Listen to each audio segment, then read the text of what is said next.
আজ থেকে 2 বছর আগে আমাদের কাছ থেকে যে 2100 টাকা করে পৌরসভা টাকাটা নিয়েছিল আর কি, যে টোটোর লাইসেন্স বাবদ এই টাকাটা জমা হলো আর কি। তা এখন আমরা পৌরসভায় গিয়ে খোঁজখবর নিয়ে জানতে পেরেছি যে এই টাকাটা সমস্ত কিছু দায় নাকি রীতা দাসের, তার নির্দেশেই নাকি এগুলো হয়েছিল। এখনকার যে পরিচালন যারা করছে আর কি, তারা এই দায় নিতে চাইছে না।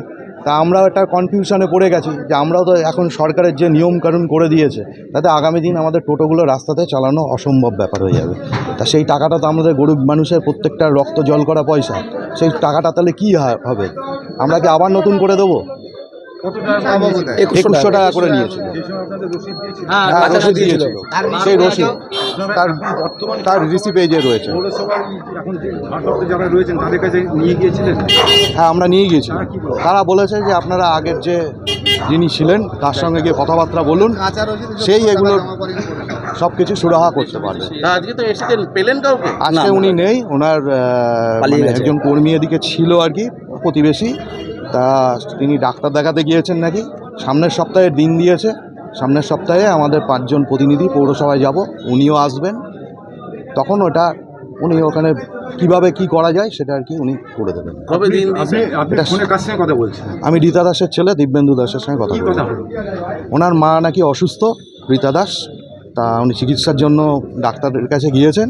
তা এখন বর্তমানে উনি আসতে পারছেন না। 1 সপ্তাহ সময় নিয়েছে, 1 সপ্তাহ পরে উনি পৌরসভায় রীতা দাসকে নিয়ে যাবেন এবং আমাদের 5 জন প্রতিনিধি কি আমরা যে কজন থাকবো আর কি, সেটা এখন যে এসডিও ম্যাডাম এসছে তার সঙ্গে কথা বলে সেটা আর কি কী করলে কি করা যায় সেটা নাকি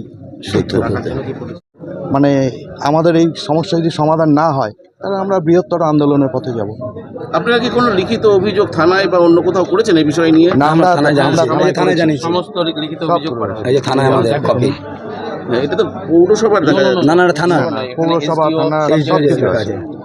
আপনারা কি চাইছেন, এখন কি চাইছেন? আমাদের যে টাকাটা আমরা জমা দিয়েছিলাম আমরা নতুন করে আমাদের যদি মানে সরকারের কাছে ব্যবস্থা করে দিক, আমরা নতুন করে কোনো টাকা পয়সা টোটোর থেকে দিতে পারবো না। আমাদের তো গাড়িটা চালাতে হবে রেজিস্ট্রেশনের জন্য। শহরের গাড়ি, পৌরসভার রেজিস্ট্রেশন গাড়িগুলো চলবে।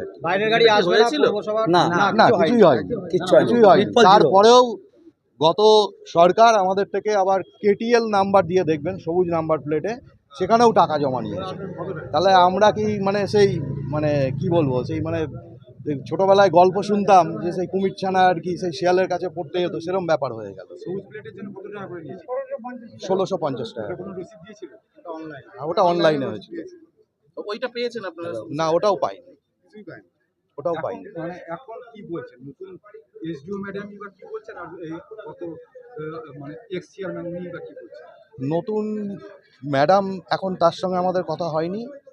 হ্যাঁ, আমরা পৌরসভাতে এর আগেও গিয়েছিলাম। এই যে আমাদের এই তারিখগুলো দেখে নিন, আমরা যে সময় গিয়েছিলাম আর কি, সেই সময় আমরা পৌরসভায় গিয়েছিলাম। তারা বলেছিল যে রীতা দাসের সঙ্গে আপনারা যোগাযোগ করুন। প্রায় 3000-এর কাছাকাছি। 3000-এর বেশি, 3000-এর বেশি হবে। 2100 টাকা করে, 2100 টাকা করে প্রত্যেক টোটোওয়ালার কাছ থেকে নিয়েছে। আবার তারপরেও আমাদের এটাই গত দিয়েছিল সরকার প্রতিশ্রুতি আমাদের কি করেন। আমার নাম মানস সেন, আমি একজন টোটো চালক।